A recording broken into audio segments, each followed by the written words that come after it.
중국 주가가 떨어졌거든요. 그래서 많이 좀 욕을 하셨을 것 같습니다. 그죠? 그동안 중국 경제 이제 성장이 뭐가 문제였느냐. 그래서 이 시기에 우리도 중국 가가지고 뭐 JP모간이나 골드만삭스 같은 것처럼 우리도 중국 가가지고 금융으로 국부를 늘려야 된다. 뭐 중국은 안 돼. 미국만 오른다. 젊은 분들이 그렇게 보시는데요. 그래서 최근에 좀 많이 떨어졌는데 저는 이런 것들을 좀 멀리 내다보고 좀 가지고 계시는 게 좋을 것 같다.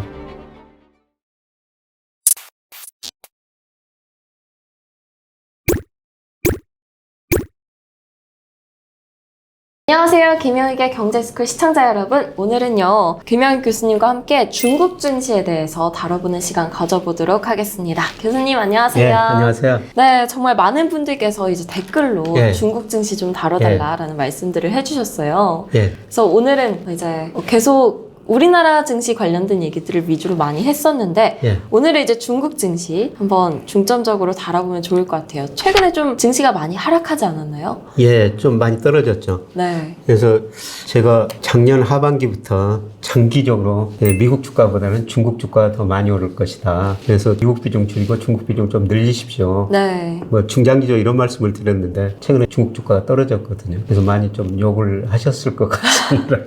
그래서 홍콩 증시의 변동성을 보면서 매일 정말 가슴이 출렁거려요. 근데 올해 세계 주가 보니까요. 네. 뭐 러시아 주가 제일 많이 떨어졌습니다. 근데 러시아는 뭐 전쟁 뭐 이렇게 장본이니까 떨어질 수밖에 없죠. 네. 그 다음에 많이 떨어진 게 미국 나스닥 지수예요. 미국 나스닥 지수가 왜 이렇게 많이 떨어졌느냐. 네. 나중에 미국 주가에 대해서 뭐 차분히 한번 말씀드릴 기회가 있을 것 같습니다만 너무나 거품이 발생했어요. 그래서 거품이 나스닥을 해소되는 과정이다. 그리고 미국의 금리 인상하고 그 다음에 경기가 둔화되니까 나스닥 지수는 떨어질 수밖에 없는 것이죠. 그런데 미국 경기 이야기 하니까 뭐 중국 이야기 좀 하고 미국 경기 하니까 미국 1사분기 경제 성장률이 연율로 마이너스 1.4%로 발표가 됐거든요. 와. 근데 전문가들이 한 1.1% 플러스 성장한다고 그랬어요. 많이 차이가 나네요. 근데 마이너스 1.4% 이렇게 성장한 거는 뭐 미국 소비도 증가했지만 미국의 무역 수지 적자가 엄청 컸어요. 그러니까 GDP를 구성하는 게 소비, 투자, 정부 지출, 수출 마이너스 수입인데요. 네. 소비도 증가했습니다. 투자도 증가했는데요. 수출은 감소했고 수입 마이너스 항목이 엄청 증가하다 보니까 미국 경제가 마이너스 성장까지 한 거거든요. 네. 정말 소비는 괜찮다, 견고하다라는 얘기가 나왔었는데. 근데 대부분에서 그래서 미국 경제가 마이너스 성장하고 그래서 금리는 오르고 경기가 둔화되니까 나스닥이 많이 떨어질 수밖에 없었고요. 그 다음에 러시아 주가 다음에 나스닥 다음에 중국 상하이 종합주가 지수가 세 번째로 많이 떨어졌거든요. 큰 증시 중에서. 네. 그럼 중국 증시는 왜 이렇게 떨어졌느냐? 경기가 나빠진 거죠. 중국 경기가 세계에서 빨리 나빠졌어요. 그러니까 OECD에서 각국의 선행지수를 발표하는데요. 네. 뭐 우리나라나 OECD 전체 보면은 작년 7월을 고점으로 선행지수가 떨어지고 앞으로 경기가 나빠질 것이다. 그런 걸 예고해 줬는데 중국은 작년 2월이 정점이었었습니다. 작년 2월이요? 그리고 제일 빨리 나빠진다 예고해 줬는데 실제로 나빠졌죠. 그럼 중국만의 이유가 따로 있는 건가요? 예. 그거는 그동안 중국 경제 이제 성장이 뭐가 문제였느냐. 사실 그 중국이 진짜 지난 30년은 연평균 12% 성장하고 세계에서 유례없는 성장을 했거든요. 와. 특히 그 2008년 미국에서 글로벌 금융위기가 있었죠. 그리고 미국을 중심으로 전 세계가 마이너스 성장했는데요. 2009년에 중국은 9%, 2010년에도 10%나 성장합니다. 보통 성장률을 얘기할 때 두 자릿수가 나오지는 않잖아요. 그렇죠. 두 자릿수가 나오지 않는데 전 세계 경제가 그렇게 어려운데 중국은 9 내지 10% 성장하니까 그 당시 일부 경제적 전문가들이 중국만이 자본주의를 구제한다 이런 이야기가 나왔죠. 중국이 이렇게 고성장을 하다 보니까 중국 GDP가 세계에서 차지하는 비중이 2001년에 4%였어요. 네. 근데 작년에 18%까지 늘어나 버렸습니다. 그럼 거의 5분의 1이잖아요. 그렇죠. 와. 이게 나중에 말씀드려서 민족 패권 전쟁의 본질이 되는데 그만큼 많이 중국이 성장했는데 그런데 뭘 가지고 성장했느냐? 그 GDP를 구성하는 요소 소비, 투자, 정부 지출이 있는데 중국 기업들이 엄청나게 투자를 해버렸어요. 아, 투자의 비중이 높아서 그렇게 된 거군요. 그 당시 2009년, 2010년 보면 이 투자가 GDP에서 차지하는 평균, 세계 평균이 한 22%였는데 중국은 45%, 47%까지 가버린 거예요. 그래서 기업이 이렇게 투자를 많이 했다는 것은 우선 돈을 많이 빌렸다는 거고요. 은행에서. 그래서 돈을 많이 빌려가지고 생산 능력은 늘려놨는데 물건이 안 팔리거든요. 그래서 기업이 부실해지고 돈을 빌려준 은행까지 부실해지고 있죠.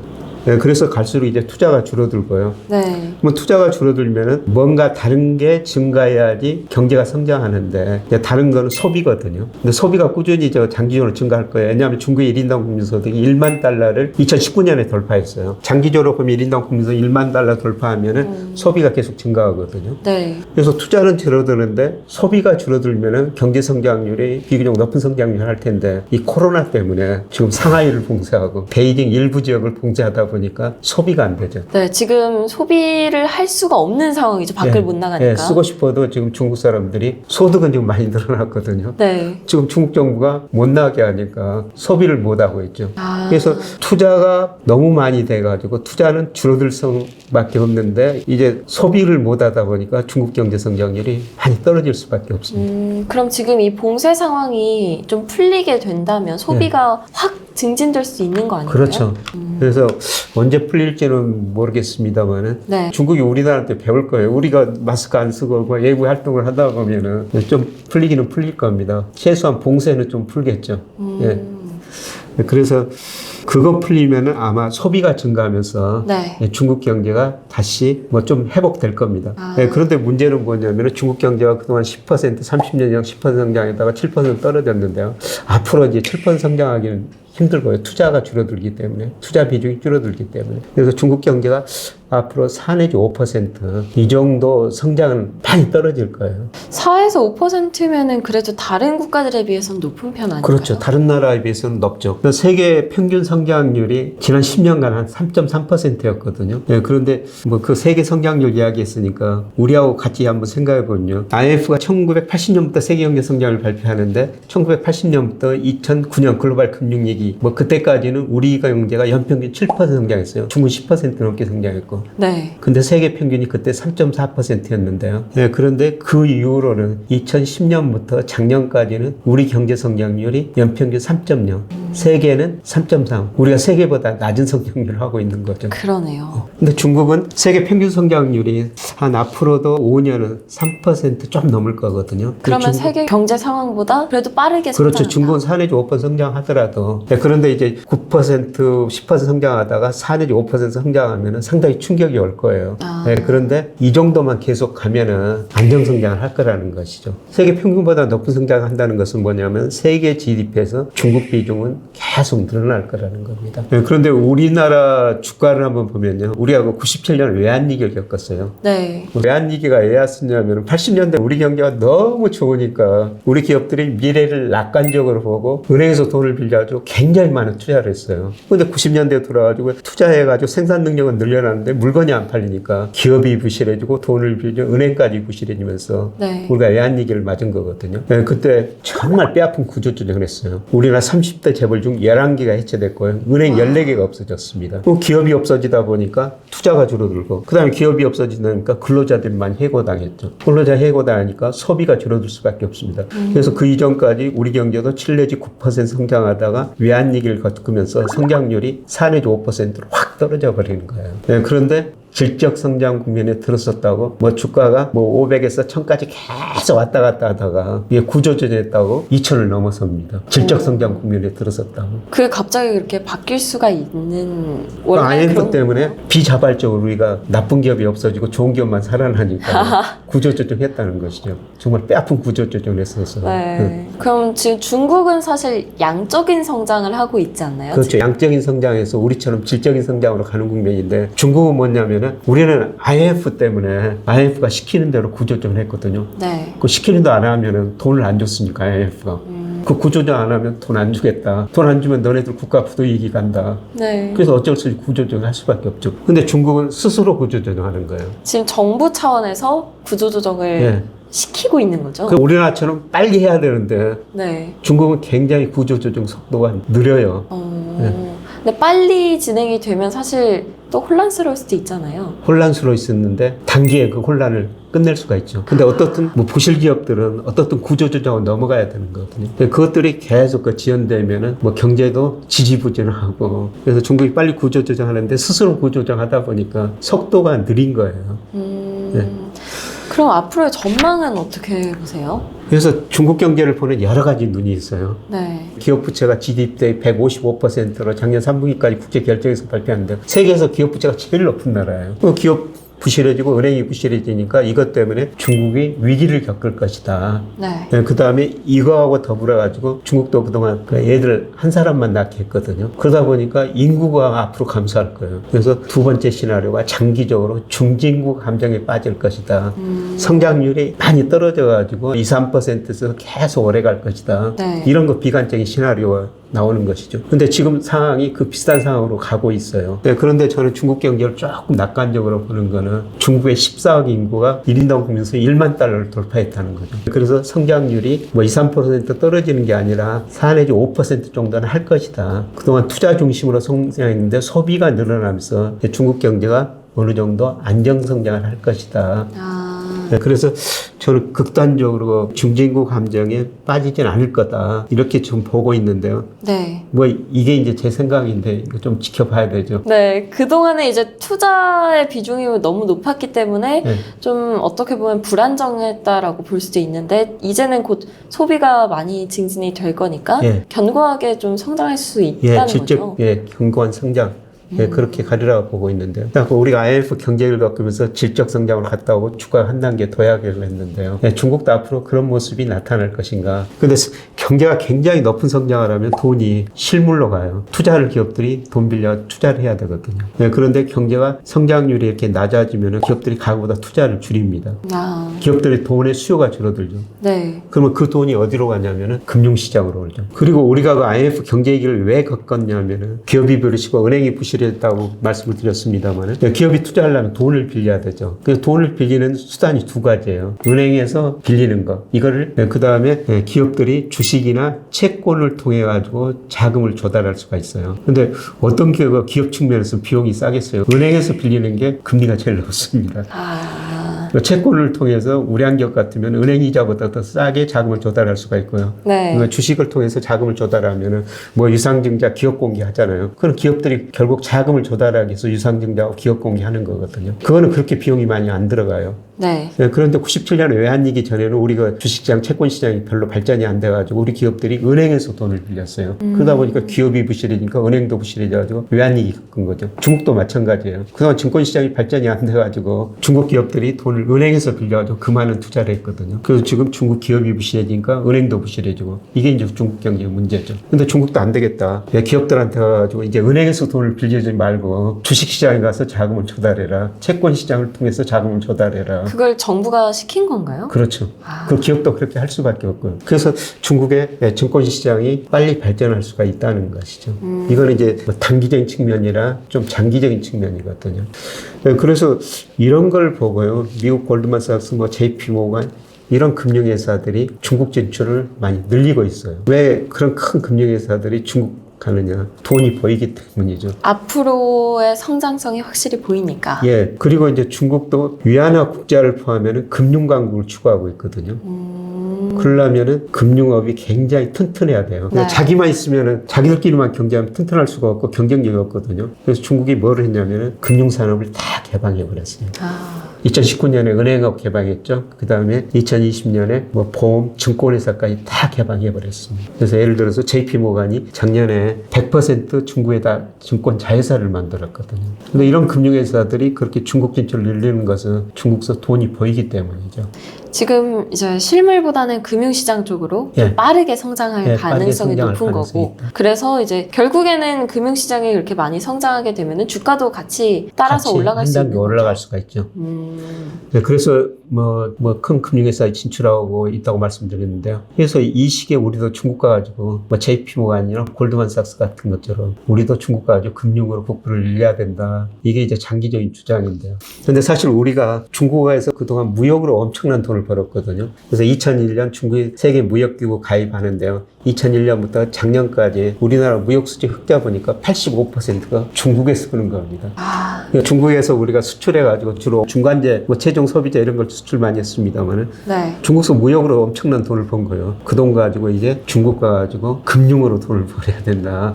네, 이거는 좀 장기적인 측면인데요. 네, 그래서 중국 주식에 관심을 갖자 이런 말씀을 드렸습니다만은. 네. 특히 그 젊은 분들은 최근 몇 년 동안 중국 주가 별로 안 좋았어요. 최근 10년 동안 보면은 미국 주가는 계속 올랐는데 중국 주가는 별로 안 좋았거든요. 사실 그래서 미국에 주로 투자를 하지 중국 쪽은 거기는 아니야 이렇게 얘기하시는 분들이 참 많아요. 그래서 중국 투자를 지금 진입하기가 사실 어렵다라는 얘기가 많거든요.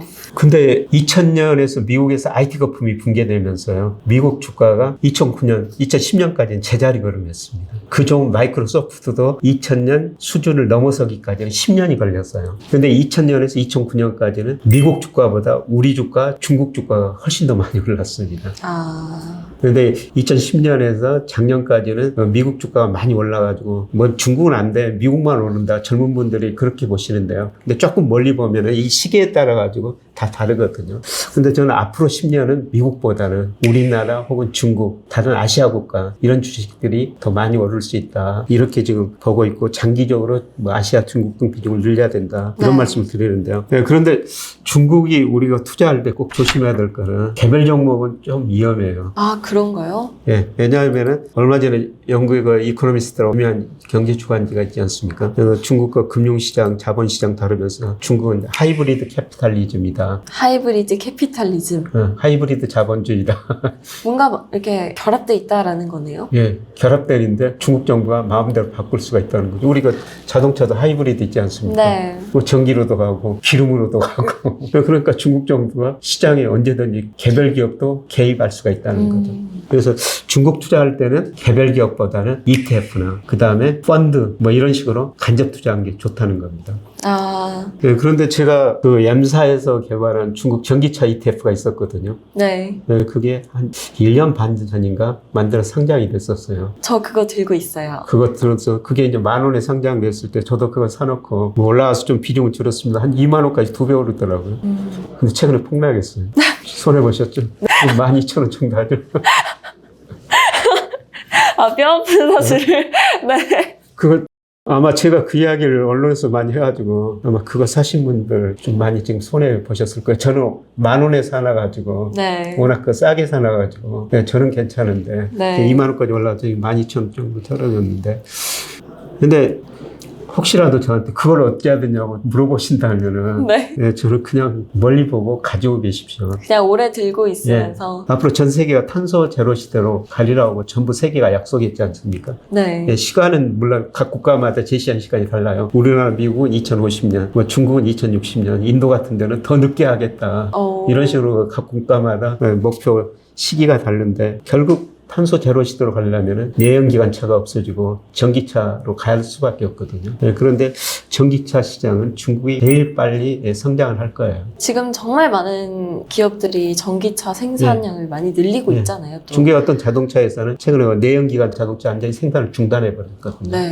그래서 최근에 좀 많이 떨어졌는데 저는 이런 것들은 좀 멀리 내다보고 좀 가지고 계시는 게 좋을 것 같다. 개별 기업보다는 ETF라든지 좀 이렇게 지수를 따라가는 그런 것들에 투자를 많이 하는 것이 좋고 또 장기적인 국면에서 좀 바라보는 것이 좋을 것이다. 특히 저는 뭐 추세를 보고 투자를 하는데요.